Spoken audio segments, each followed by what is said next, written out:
Il y a un point où la vie chrétienne peut continuer à fonctionner extérieurement, alors que quelque chose d'essentiel s'est déjà perdu intérieurement. Les pratiques demeurent, le langage est correct, les habitudes restent fermes, et pourtant, la foi commence à sonner creux. Tout semble en ordre, mais la vie manque, la chaleur manque, le poids spirituel manque, et le plus dangereux est que cet état peut durer des années sans être remarqué, car il ressemble de très près à la fidélité.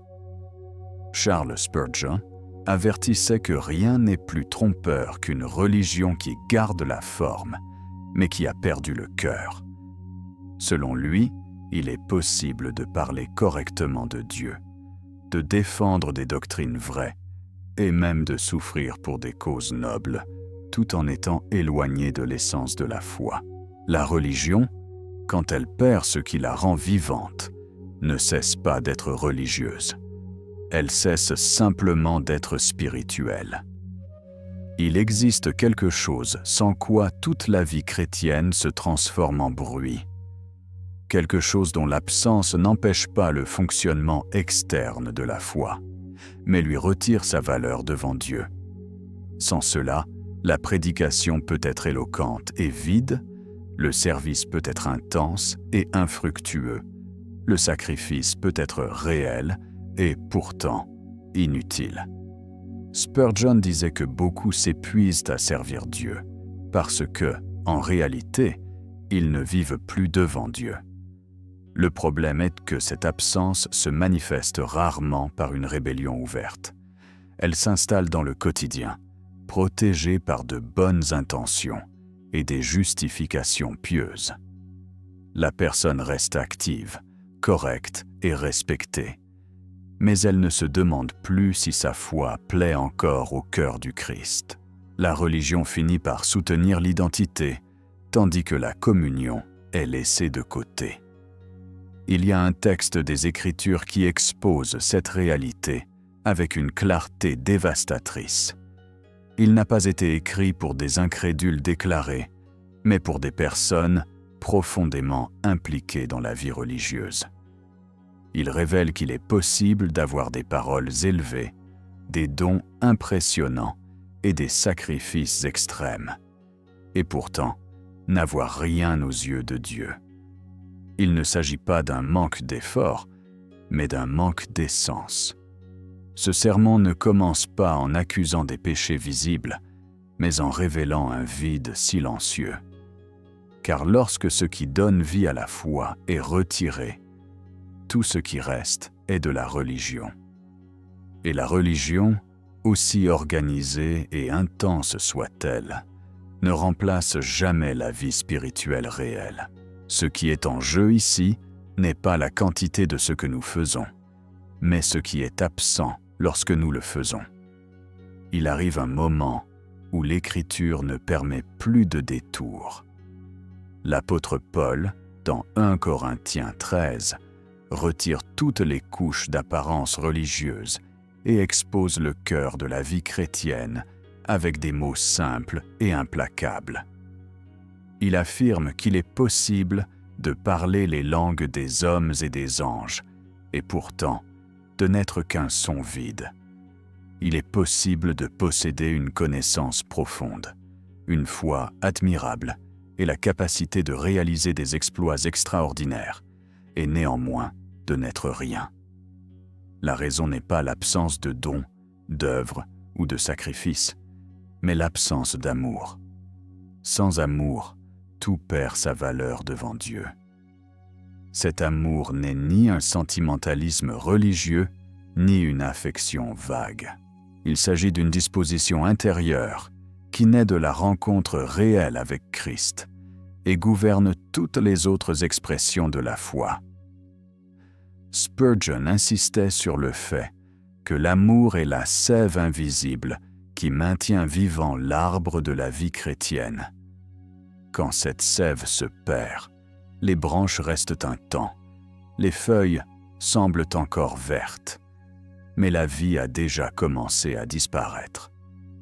La religion reste visible, mais elle est morte à l'intérieur. Paul ne choisit pas de petits exemples pour donner son avertissement. Il parle d'éloquence céleste, de dons spirituels élevés, de sacrifices extrêmes. Il montre que rien de tout cela n'est une garantie de vie spirituelle. Spurgeon avait l'habitude de dire que l'enfer ne sera pas seulement habité par des hommes sans religion, mais aussi par des hommes ayant une religion sans amour. La foi qui n'aime pas ne transforme pas, ne sanctifie pas et ne glorifie pas Dieu, même si elle est impressionnante aux yeux des hommes. L'amour dont parle Paul n'est pas un ajout facultatif à la vie chrétienne, c'est son principe vital. Sans lui, l'obéissance devient mécanique, le service devient pesant, et la foi devient bruyante, mais vide. Spurgeon observait que beaucoup de chrétiens deviennent durs, critiques et fatigués parce qu'ils tentent de soutenir la vie spirituelle par la discipline et l'effort, tout en négligeant l'amour qui devrait tout motiver.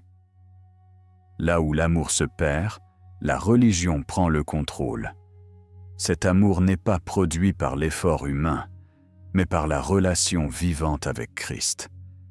Il naît de la contemplation, de la communion et de la soumission quotidienne au Seigneur. Quand cette communion s'affaiblit, l'amour diminue, et la vie chrétienne commence à s'appuyer sur des structures externes. Spurgeon disait que la religion peut être maintenue par des règles, mais que la vie spirituelle n'est soutenue que par l'amour. Les règles préservent la forme, l'amour préserve la vie. L'absence de cet amour explique pourquoi tant de chrétiens font tant et jouissent de si peu. Ils prient, servent, étudient et travaillent, mais vivent spirituellement fatigués. Le cœur ne trouve plus de plaisir en Dieu, seulement une obligation. Paul appelle cet état par son nom, rien. Pas peu, pas insuffisant, mais rien. Tout ce qui est fait sans amour perd sa valeur éternelle, même si cela est coûteux et visible. Ici, la parole de Dieu nous force à une évaluation honnête. Il ne suffit pas de demander si nous sommes actifs, orthodoxes ou disciplinés. La question centrale est de savoir si nous aimons encore. Aimons-nous le Christ, sa présence, sa parole et sa volonté? Spurgeon rappelait que l'amour véritable s'exprime toujours par une obéissance joyeuse, non par un activisme froid. Là où il y a l'amour, il y a la vie. Là où l'amour s'est perdu, tout le reste se transforme en religion. Ce sermon n'a pas été écrit pour décourager, mais pour révéler. Il montre que Dieu ne s'intéresse pas seulement à ce que nous faisons, mais à ce qui nous pousse à le faire. L'amour est ce sans quoi la vie chrétienne ne devient que bruit, qu'effort, que religion. Et tant que cet amour n'est pas restauré, aucune quantité d'œuvres ne parviendra à redonner vie à ce qui a commencé à sécher. La religion sans amour ne commence pas comme une fausseté consciente, mais comme une substitution graduelle. Le cœur ne décide pas d'abandonner la foi, il décide simplement de fonctionner sans affection. La pratique demeure, le discours reste correct, les engagements sont maintenus, mais la vie intérieure ne suit plus. Spurgeon avertissait qu'il est possible d'échanger la flamme contre la cendre sans s'en apercevoir, en gardant l'autel debout alors que le feu s'éteint lentement. Dans le quotidien, cette substitution se révèle lorsque la foi commence à être mue par l'obligation, non par le délice. Le chrétien accomplit ses devoirs spirituels comme on accomplit des tâches inévitables. Il prie parce qu'il faut prier, lit l'Écriture parce que c'est ce qu'il convient de faire, sert parce que quelqu'un doit servir. L'amour, qui devrait être le moteur, devient accessoire. Spurgeon disait que lorsque l'amour se retire, La religion prend le contrôle et transforme la relation en système. Un autre signe clair est la recherche de validation externe. Quand l'amour pour Christ s'affaiblit, le besoin de reconnaissance humaine croît. La foi finit par être plus affichée que vécue. Le chrétien se préoccupe de son image spirituelle, de l'approbation du groupe, du rôle qu'il occupe. Spurgeon observait que la religion sans amour produit des hommes zélés pour l'apparence, mais indifférents à la présence de Dieu. Là où l'amour gouverne, l'approbation humaine perd de son importance. Là où il manque, elle devient centrale. La religion sans amour endurcit aussi l'esprit. Sans affection vive, la vérité devient un instrument de jugement, non de transformation. Le chrétien en vient à défendre des doctrines correctes avec un cœur âpre, perdant la tendresse, la patience et la miséricorde. Spurgeon avertissait que l'orthodoxie sans amour peut être juste dans la lettre et fausse dans l'esprit. La vérité qui n'est pas soutenue par l'amour cesse d'édifier et commence à blesser.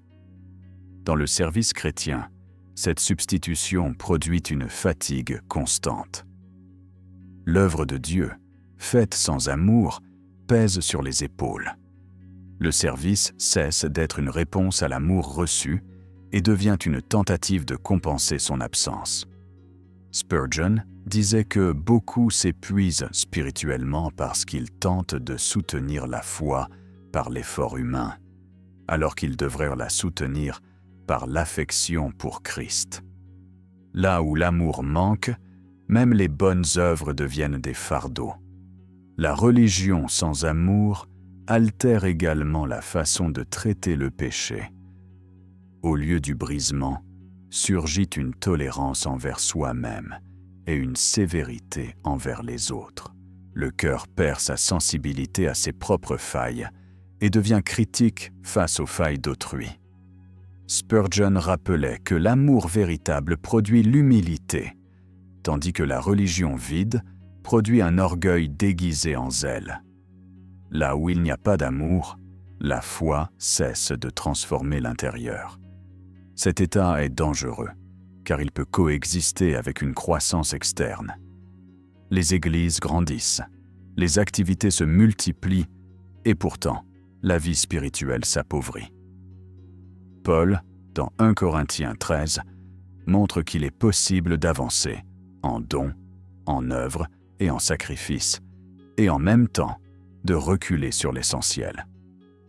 Spurgeon insistait sur le fait que Dieu mesure la vie spirituelle non par le bruit que nous faisons, mais par l'affection qui le gouverne.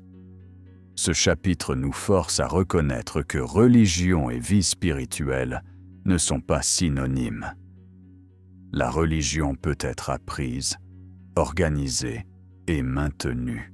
La vie spirituelle n'existe que là où il y a de l'amour. Sans cet amour, tout le reste debout pour un temps, mais a déjà perdu sa valeur éternelle. La foi devient un effort humain tentant d'imiter ce que seul l'amour de Christ peut produire. Il y a des mots dans l'Écriture qui n'admettent aucun adoucissement. Quand Paul affirme que, sans amour, je ne suis rien, et que cela ne me sert de rien, il n'utilise pas une hyperbole rhétorique. Il émet un verdict spirituel. Il ne s'agit pas de faire moins que l'idéal, mais de perdre toute valeur devant Dieu. Le texte ne diminue pas les œuvres. Il redéfinit le critère par lequel Dieu les pèse. Spurgeon avait l'habitude de dire que le ciel ne mesure pas les activités par leur taille, mais par le cœur qui les produit. Le choc du texte réside dans le contraste entre ce qui est impressionnant aux yeux des hommes et ce qui est acceptable aux yeux divins.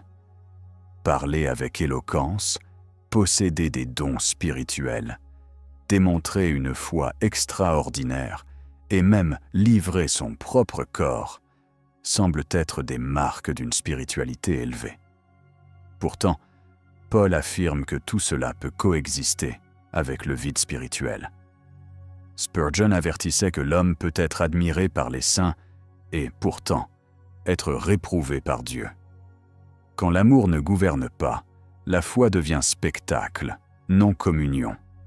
Ce « rien » ne signifie pas une absence d'effort, mais une absence de vie.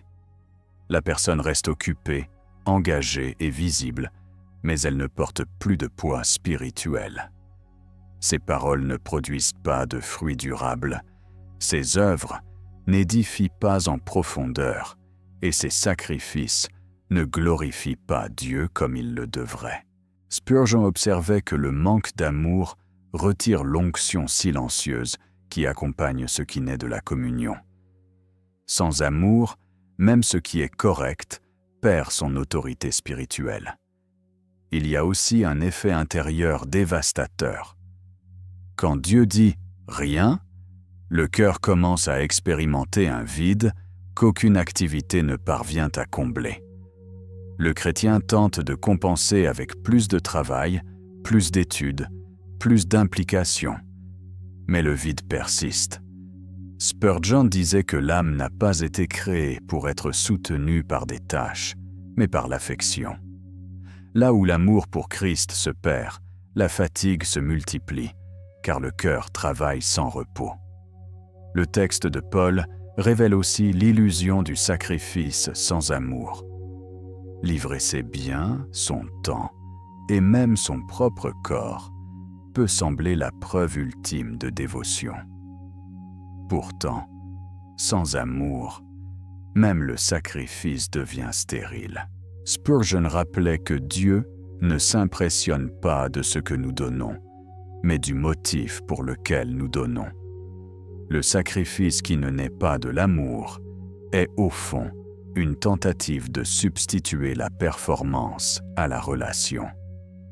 Quand Dieu dit « rien », il ne nie pas la réalité des œuvres, mais déclare leur inutilité éternelle. Ce qui ne naît pas de l'amour ne demeure pas. Cela peut générer des résultats temporaires, mais ne traverse pas le jugement.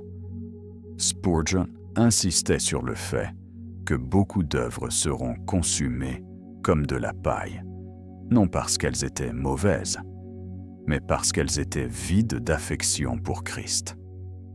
Le feu n'éprouve pas seulement ce qui a été fait, mais d'où cela a été fait. Ce chapitre confronte la tendance humaine à évaluer la vie chrétienne par des métriques visibles. La quantité d'activité, la portée, la reconnaissance et l'impact externe ne garantissent pas l'approbation divine. Paul retire toutes ces mesures et place l'amour comme critère final. Spurgeon disait qu'au dernier jour, beaucoup seront surpris de découvrir que ce qui soutenait leur identité religieuse n'a jamais soutenu leur vie spirituelle. Ici, la parole nous force à nous arrêter, non pour dévaluer le service, mais pour en restaurer la source, non pour abandonner les œuvres, mais pour leur redonner un cœur. Quand Dieu dit « rien », il ne met pas fin à la conversation. Il appelle au retour à l'essentiel. L'amour n'est pas le prix de la maturité, c'est la racine de la vie chrétienne. Sans lui, tout devient simplement religion. Avec lui, même l'acte le plus simple devient éternel. L'amour n'est pas un ornement de la vie chrétienne, c'est son principe vital. Il ne vient pas après la maturité, ni ne surgit comme une récompense pour une fidélité prolongée. Il est au commencement, au milieu et à la fin de la foi véritable. Paul ne présente pas l'amour comme un complément désirable, mais comme la condition sans laquelle tout se désintègre. Spurgeon insistait sur le fait que la foi qui n'aime pas peut survivre un temps, mais ne fleurit jamais, car il lui manque ce qui la maintient vivante devant Dieu. Cet amour ne naît pas de l'effort humain, ni de la tentative d'obéir correctement. Il naît de la communion réelle avec Christ.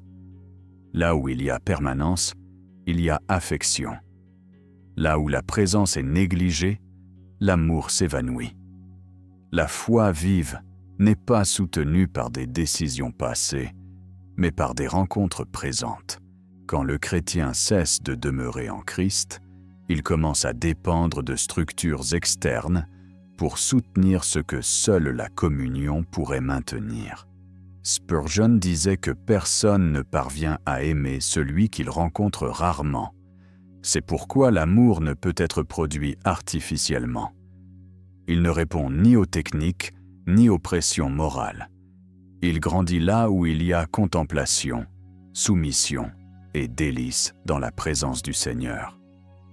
La parole cesse d'être simplement étudiée et commence à être reçue. La prière cesse d'être une tâche et devient une rencontre. Spurgeon rappelait que l'âme se réchauffe dans la présence de Dieu de la même manière que le corps se réchauffe au soleil, non par effort, mais par proximité. Quand l'amour gouverne, toute la vie chrétienne se réorganise. L'obéissance cesse d'être pesante, car elle devient une réponse. Le service cesse d'être une obligation, car il devient une expression. Le sacrifice cesse d'être un marchandage, car il devient un don de soi. Spurgeon affirmait que l'amour transforme les commandements en chemin de joie, parce que le cœur n'obéit plus pour être accepté, mais parce qu'il a déjà été rejoint. Ce principe vital explique aussi pourquoi la foi sans amour devient rigide. Sans affection, la vérité perd sa tendresse. Le chrétien en vient à défendre des doctrines correctes avec un esprit âpre, confondant le zèle avec la dureté. Spurgeon avertissait que l'amour n'affaiblit pas la vérité, il la préserve. Là où l'amour gouverne, la vérité édifie. Là où l'amour s'est perdu, la vérité blesse et divise. L'amour soutient aussi la persévérance. Beaucoup abandonnent, non parce que leur foi est fausse, mais parce que la communion a été négligée. Quand l'amour refroidit, les épreuves semblent injustes et le chemin paraît trop long. Spurgeon disait que personne ne persévère seulement par devoir. Celui qui aime persévère. L'amour donne un sens à la souffrance et de la force à l'obéissance quand les émotions font défaut. Ici, le texte nous enseigne que restaurer la vie chrétienne n'est pas intensifier les activités, mais restaurer la source. Ce n'est pas ajouter des pratiques, mais retrouver une présence. L'amour n'est pas le résultat final de la foi, c'est l'environnement dans lequel elle respire. Sans lui, tout devient aride. Avec lui, même l'ordinaire devient sain. L'amour ne se perd pas d'un coup, il s'évanouit petit à petit. Il y a rarement un moment clair où le chrétien décide de cesser d'aimer le Christ. Ce qui arrive, presque toujours, c'est une accumulation de petites négligences acceptées comme normales. La communion est reportée, le silence est évité, la présence est échangée contre l'activité. Spurgeon avertissait que la foi peut survivre un temps sans chaleur, mais que le cœur ne reste jamais sain lorsqu'il s'habitue à la distance. La perte commence quand la relation avec Christ cesse d'être une priorité pour devenir un ajustement. La prière se fait quand il reste du temps. La parole est lue quand l'esprit le permet. La présence est recherchée quand les émotions aident. Rien de tout cela ne semble grave isolément, mais, ajouté jour après jour, le cœur apprend à vivre sans affection. Spurgeon disait que ce qui n'est pas cultivé finit par être remplacé, et le cœur humain remplace toujours l'amour pour Christ par quelque chose qui lui semble plus urgent. Un autre facteur silencieux est la confiance excessive dans les expériences passées. Le chrétien se met à vivre de la mémoire de ce que Dieu a fait, non de la communion avec ce que Dieu fait. Il se rappelle des conversions, des réponses anciennes, des temps de ferveur, et utilise ces souvenirs comme preuve qu'il va bien, même quand le présent est froid. Spurgeon alertait sur le fait que les souvenirs spirituels sont une bénédiction quand ils inspirent la gratitude, mais deviennent un piège quand ils remplacent la dépendance quotidienne. L'amour se perd aussi quand la vie chrétienne est réduite à la performance. Le focus devient le maintien des standards, la satisfaction des attentes et le soutien de la réputation. La foi cesse d'être une rencontre et devient une fonction. Spurgeon observait que le cœur se fatigue rapidement quand il doit soutenir seul ce que seul l'amour peut porter. Là où l'amour s'absente, le chrétien commence à vivre pour maintenir sa foi au lieu de vivre de sa foi. Il y a encore le danger de l'excès de bruit. Une vie saturée d'informations, d'engagement et de stimulation n'offre pas d'espace pour une affection profonde. L'amour grandit dans le silence, dans l'attention et dans la permanence. Quand tout est urgent, rien n'est profond. Spurgeon disait que beaucoup n'ont pas perdu leur amour pour Christ par méchanceté, mais par distraction constante. Le cœur n'a pas été attaqué, il a été occupé. La tolérance envers de petites désobéissances affaiblit également l'amour. Le cœur apprend à cohabiter avec ce qui l'incommodait auparavant. On n'abandonne pas la foi, mais on négocie l'obéissance. Spurgeon rappelait que l'amour véritable cherche toujours à plaire. Quand le désir de plaire diminue, l'amour a déjà commencé à refroidir. L'obéissance sélective est l'un des premiers signes que l'affection ne gouverne plus. Tout cela arrive sans fracas, sans scandale, sans rupture visible. C'est pour cela que c'est si dangereux. La religion continue de fonctionner, les pratiques demeurent, mais la vie intérieure est appauvrie. Paul décrit cet état avec clarté. Beaucoup peut être présent, mais l'essentiel peut manquer. Spurgeon insistait sur le fait que Dieu ne s'impressionne pas de ce que nous parvenons à maintenir. Il s'attriste de ce que nous cessons d'aimer. La restauration de l'amour ne commence pas par l'enthousiasme, mais par la vérité. Ce n'est pas rallumer des émotions, mais réordonner le cœur. Paul ne dit pas que, sans amour, nous devons ressentir plus. Il dit que, sans amour, nous ne sommes rien. Cela déplace le focus du ressentir vers le vivre devant Dieu. Spurgeon insistait sur le fait que l'amour revient quand l'âme retourne à sa juste place, aux pieds de Christ, sans masque, sans hâte et sans négociation. Le premier pas de la restauration est la confession honnête. Non pas une confession générique, mais spécifique.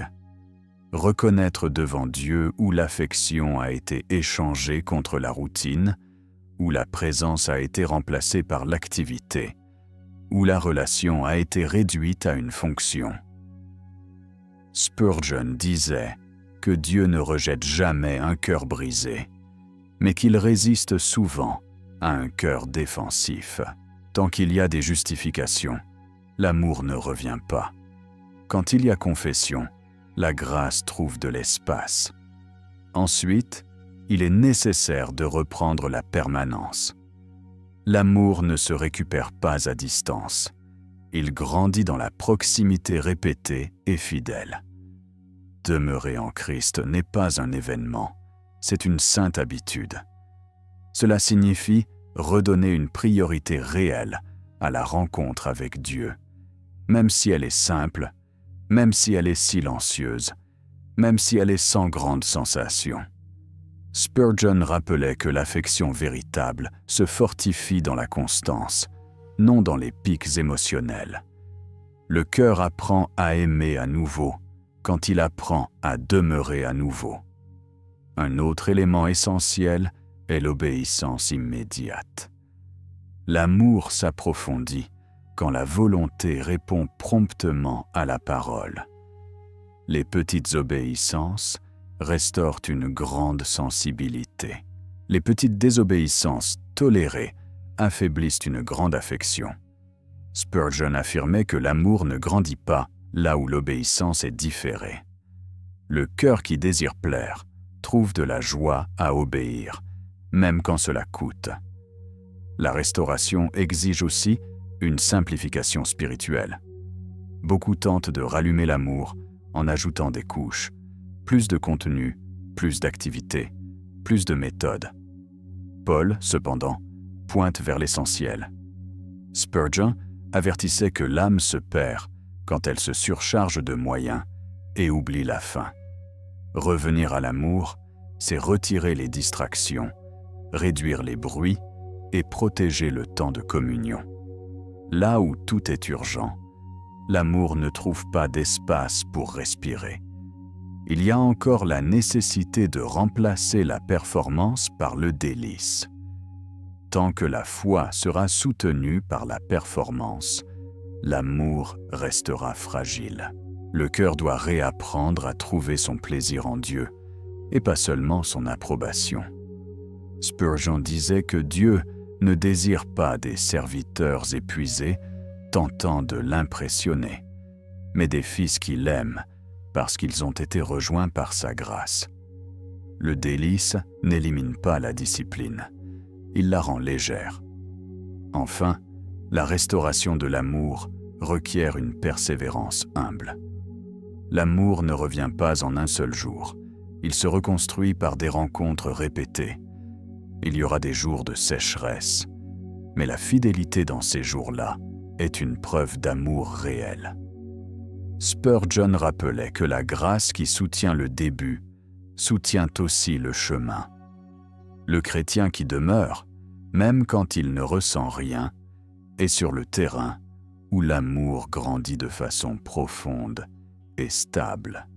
Nous sommes arrivés au point où il n'est plus possible d'adoucir ce que l'Écriture affirme avec tant de clarté. Paul ne dit pas que sans amour, la vie chrétienne devient incomplète, faible ou déséquilibrée. Il dit qu'elle ne devient rien. Ce mot met fin à toute tentative de négociation spirituelle. Sans amour, ce qui reste peut être impressionnant aux yeux des hommes, mais c'est vide devant Dieu. Spurgeon affirmait que la religion la plus dangereuse est celle qui semble vivante, mais qui a perdu le principe qui la soutient. Ici, la parole nous oblige à reconnaître que religion et vie spirituelle ne sont pas la même chose. La religion peut survivre sans amour pendant un certain temps. Elle s'organise, se protège, se justifie et même se multiplie. Mais la vie spirituelle ne survit pas sans affection pour Christ. Là où l'amour se perd, la foi se met à dépendre d'habitudes, de systèmes et d'efforts humains. Spurgeon disait que la religion vide est comme un corps embaumé. Il garde la forme, mais n'a plus de vie. Le danger de cet état est qu'il est rarement perçu par celui qui le vit. La personne continue de faire, de parler et de défendre, et cela génère un sentiment de fidélité. Mais le cœur ne se réjouit plus en Dieu. La présence n'est plus recherchée, seulement mémorisée. L'obéissance n'est plus une réponse d'amour, mais le maintien d'une identité.